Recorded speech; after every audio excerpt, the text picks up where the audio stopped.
এই সংস্কারের কথা বলে তারা নির্বাচনের সুনির্দিষ্ট কোনো রোড ম্যাপ এখনো তারা দিতে পারছেন না, এখনো দিতে পারছেন না। তারা ভাষা কথা বলছেন, কিন্তু তারা বলছেন যে আগে সংস্কার তারপরে নির্বাচন। ঠিক আছে, সংস্কার তো অবশ্যই আমরা চাই, সংস্কার থেকে চলমান প্রক্রিয়া। সংস্কার তো আমরা মনে করি যে যেই সংস্কারগুলি না করলেই নয়। অন্তর্বর্তীকালীন সরকারের মেয়াদ আমি মনে করি যে 6 মাসের বেশি হওয়া উচিত নয়। 6 মাসের মধ্যে তারা একটি অবাধ, সুষ্ঠু, গ্রহণযোগ্য নির্বাচন দিয়ে তারা নির্বাচিত সরকারের কাছে তারা ক্ষমতা অর্জন করে তারা সসম্মানে ফিরে যাবেন, এটাই জাতির প্রত্যাশা। কিন্তু আমরা দেখতে পাচ্ছি তারা এই বিষয়গুলি নিয়ে এখনও তারা টাল বাহানা করছেন, কোনো সুনির্দিষ্ট কোনো রোড ম্যাপ তারা দিচ্ছেন না। আমাদের বিএনপির পক্ষ থেকে একাধিকবার বলেছি যে আপনারা সুনির্দিষ্টভাবে একটি রোড ম্যাপ আপনারা দিয়ে আপনারা জনগণকে আশ্বস্ত করবেন, কিন্তু তারা আশ্বস্ত করতে পারছেন না। আগে নির্বাচন না সংস্কার, এই কথা বলা হচ্ছে, এবং বলা হচ্ছে যে বিএনপি নাকি ক্ষমতায় যাওয়ার জন্য অস্থির পাগল হয়ে গিয়েছে। তো বিএনপি তো ক্ষমতায় যাওয়া পাগল হবে। 16 বছর আন্দোলন করেছে রাজপথে বিএনপি, ক্ষমতায় যাওয়ার জন্য তারা আমরা চাই নির্বাচন। সেই নির্বাচনের জনগণ আমাদেরকে যদি ভোট দিয়ে ক্ষমতায় নিয়ে যায়, আমরা অবশ্যই আমরা ক্ষমতায় যাব। কিন্তু সেই আপনাদের ভয়টা কোথায়? নির্বাচন আগে 5 বার রাষ্ট্রীয় ক্ষমতায় ছিল, জনগণের ম্যান্ডেট নিয়ে ক্ষমতায় আসছে। সেখানে দিনের ভোট তার রাতে হবে? দিনের ভোট কি রাতে হবে? আমার ভোট আমি দিব, যাকে খুশি তাকে দিব। অবাধ, সুস্থ, নিরপেক্ষ নির্বাচন হবে অন্তর্বর্তীকালীন সরকার ও সেই নির্দলীয় নিরপেক্ষ সরকারের অধীনে। সেটা হাইকোর্টের রায় হবে দ্রুতই। আমাদের সেই নির্দলীয় নিরপেক্ষ সরকারের যে তারা বাতিল করেছিল 57-এর মাধ্যমে, সেটা আবার পুনর্জীবিত করে আদালত থেকে রায় হবে।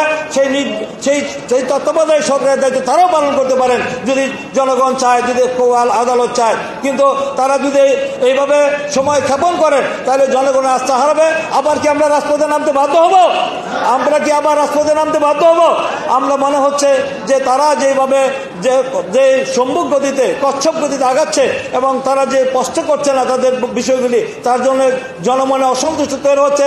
রাজনৈতিক দল, স্টেক হোল্ডার, রাজনৈতিক দলের সাথে তারা আলোচনা করছেন না। আলোচনা না করে আমরা দেখতে পাচ্ছি এখনো পর্যন্ত সেই পতিত ফ্যাসিস্ট স্বৈরাচারের দোসররা রাষ্ট্রীয় বিভিন্ন গুরুত্বপূর্ণ পদে এখনো তারা বসে আছেন। তাদেরকে রেখে কি সংস্কার সম্ভব? তাদেরকে রেখে সংস্কার করা সম্ভব নয়। সংস্কারের চলমান প্রক্রিয়া, সেই সংস্কারের দাবি কিন্তু আমরা বহুদিন আগিয়ে দিয়ে আসছি। বিএনপি 19 দফা কর্মসূচি শহীদ রাষ্ট্রপতি জিয়া রহমান দিয়েছেন, দেশনেত্রী বেগম খালেদা জিয়া 20-30 ভিশন দিয়েছেন। সেই 30 ভিশন দিয়েছেন 2016 সালে আমরা দেখেছেন, সেখানে কিন্তু দিয়েছিলেন। তো আমরা স্পষ্ট ভাষায় আমরা রাষ্ট্র সংস্কারের বিষয়গুলি কথা বলেছি। তার পরবর্তী 17 দফা দেওয়া হয়েছে।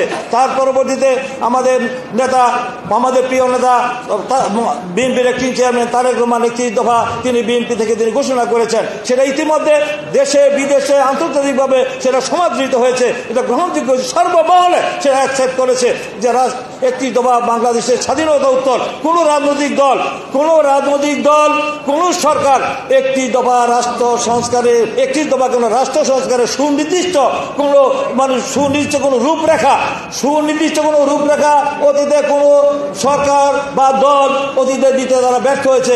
একমাত্র বিএনপির পক্ষে দেওয়া সম্ভব হয়েছে 31 দফা। সেটা বিএনপি অনেক বড় যে উদারতা দেখিয়েছে। 2বারের বেশি প্রধানমন্ত্রী থাকার পর 2বারে থাকবে না, এটা অতীতে কোনো সরকার দিতে পারে নাই।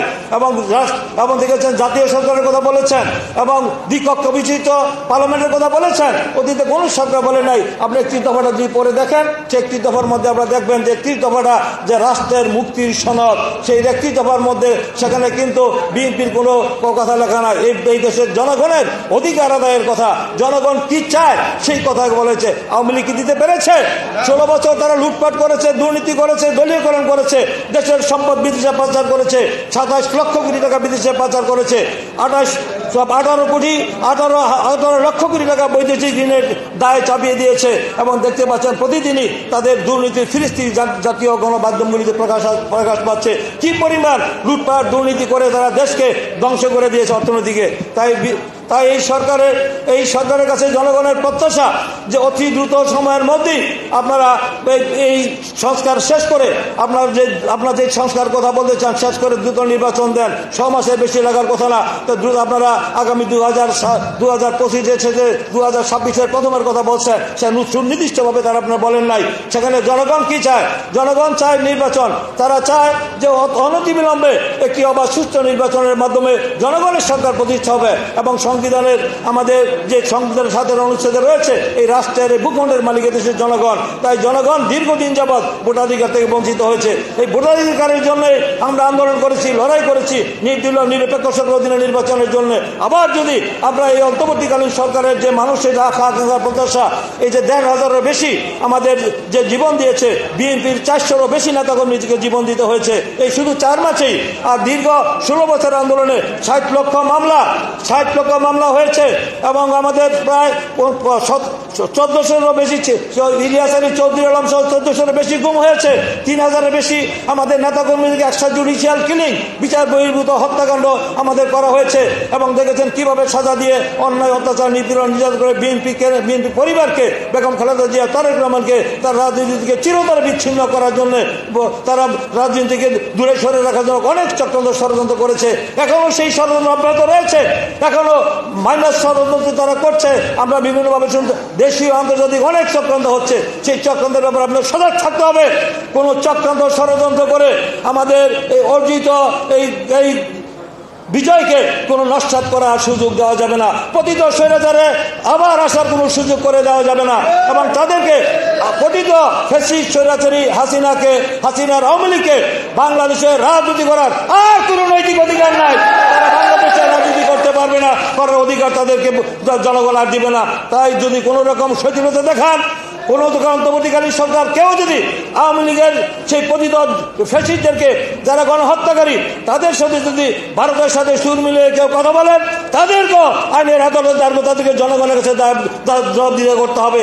তাই আসুন আমরা ঐক্যবদ্ধভাবে আমাদের সকল এই আন্দোলনের মধ্যে দিয়ে অর্জিত এই গণতন্ত্রের জন্য ভিন্ন পথে আমাদের অন্য ভিন্ন খাতে প্রবাহিত করার কোনো সুযোগ কেউ না পায়, কোনো চক্রান্ত ষড়যন্ত্র করে আমাদের এই অর্জিত এই বিজয়কে যেন নস্যাৎ করতে না পারে, সেই ব্যাপারে আমরা সজাগ থাকতে হবে।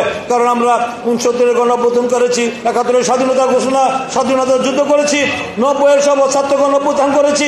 আমরা গত 5ই অগাস্ট আমরা আন্দোলন করে হাসিনার পতন ঘটিয়েছি। আবার আমরা কি আন্দোলন করতে চাই না, আমরা রাজপথ গরম করতে চাই না। আমরা জানি আন্দোলন কিভাবে করতে হয়, দাবি কিভাবে আদায় করতে হয় আমরা জানি।